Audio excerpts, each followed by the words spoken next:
The behavior and the orientation of black children today carries in them the history and experience of black people for the past several thousands, if not millions, of years.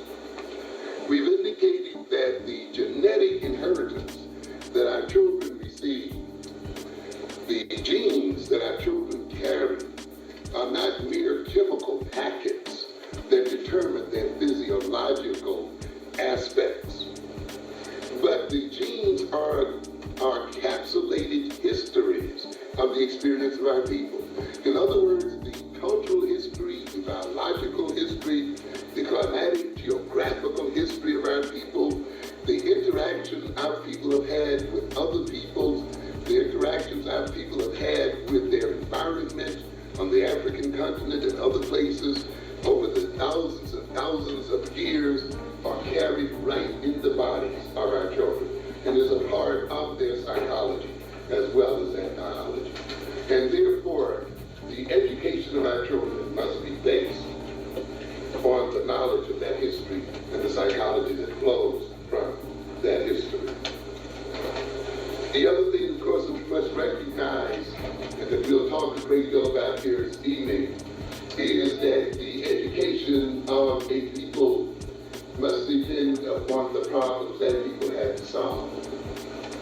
And many of you have heard me say again and again that the destiny of the black child is revolutionary, that the destiny of the white child is conservative, that the major thing that the white child must do is to maintain the advantages that whites already have and to add to those advantages.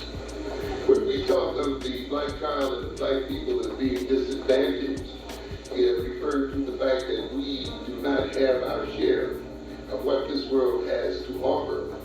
And when we recognize that we will have to take that share from other people, and then we will have to be able to protect that share once we take it, we then must recognize that the destiny of our children is revolutionary and that we are in a sense preparing our children for warfare. That means that they must be reared to take on those tasks. That means that they must be educated to undertake those tasks. That means ultimately then that they cannot be reared or educated in the same ways white children are reared or educated. They must be educated and reared to undertake their appropriate tasks in the world. And then we then have to design their education in terms of their destiny.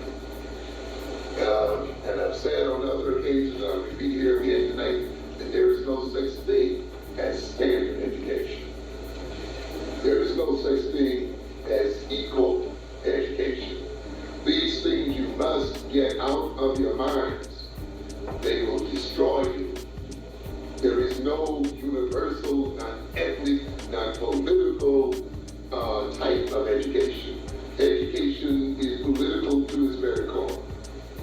It's ethnic to its very core. And anybody that deceives you into thinking that you're going to get the same education with the same result as another people who's making a fool of you. And you have to rid yourself of those ideas. You're being destroyed by the concept.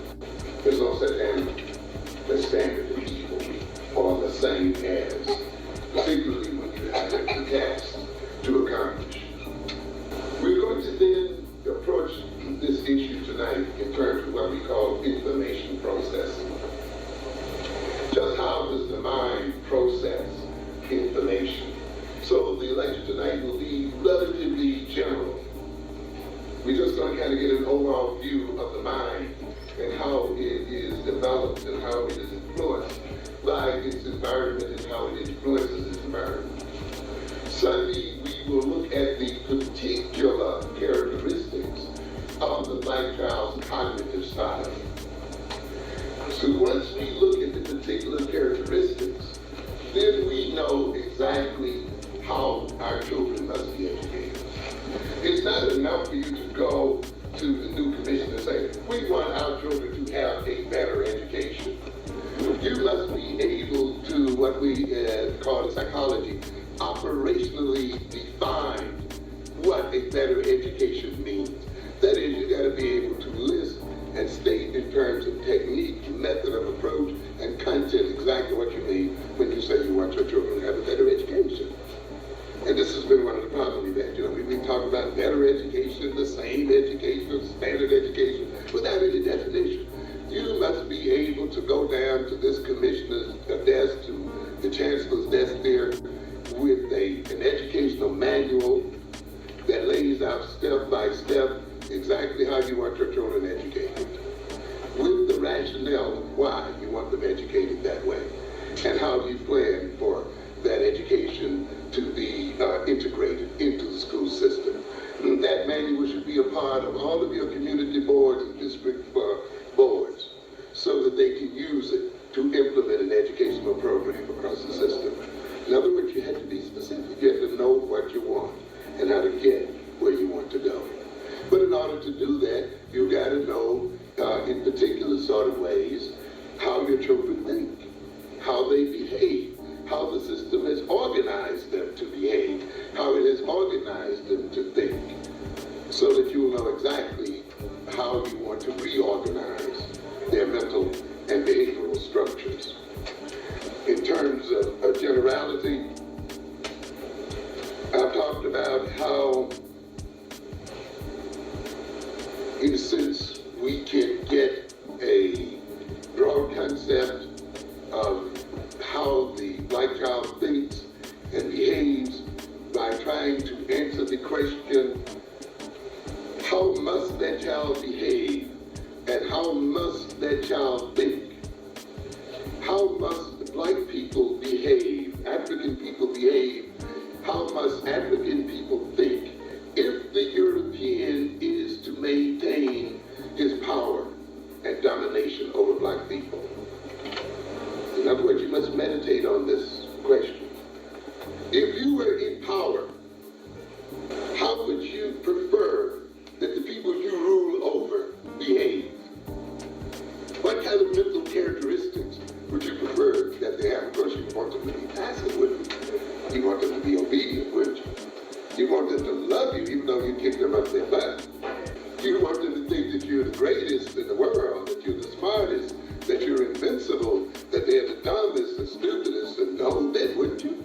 And that'll make life very nice for you, wouldn't it? Then you have to recognize this, ladies and gentlemen.